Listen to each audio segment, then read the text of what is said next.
Souvent dans les musées, on n'a pas le droit de toucher. Mais au Palais de la Découverte, c'est plutôt recommandé.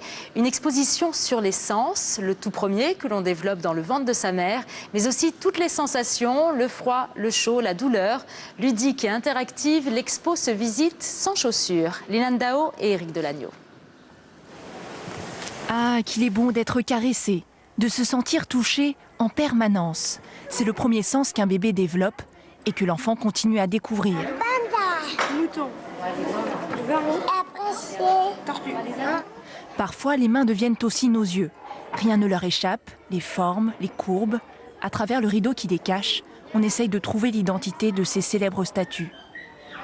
On aborde un sens qu'on n'a pas l'habitude de travailler particulièrement, qu'on utilise tellement facilement qu'on a l'impression que c'est facile. Nous possédons des capteurs tactiles sur tout le corps. Il y en a surtout sur la langue, les lèvres et les doigts. Des sensations qui ne sont pas toujours agréables. On dirait qu'on est en train de s'électrocuter. Ça fait quoi? Ça fait comme si on avait des fourmis partout dans les doigts. Le hérisson, ça pique et ça fait un petit peu mal. Et sinon, par exemple, le renard, c'est vraiment très doux. Le toucher est un sens vital.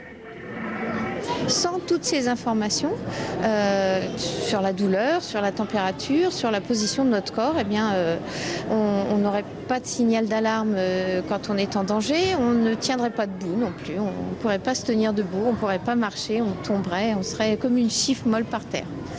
Mais le toucher n'est pas qu'une affaire de main. Dans cette expérience, il s'exerce avec tout le corps.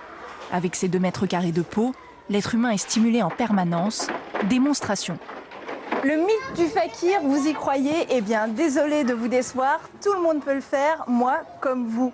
Raison scientifique à cela, tout le poids de mon corps est réparti sur les 800 clous de la planche.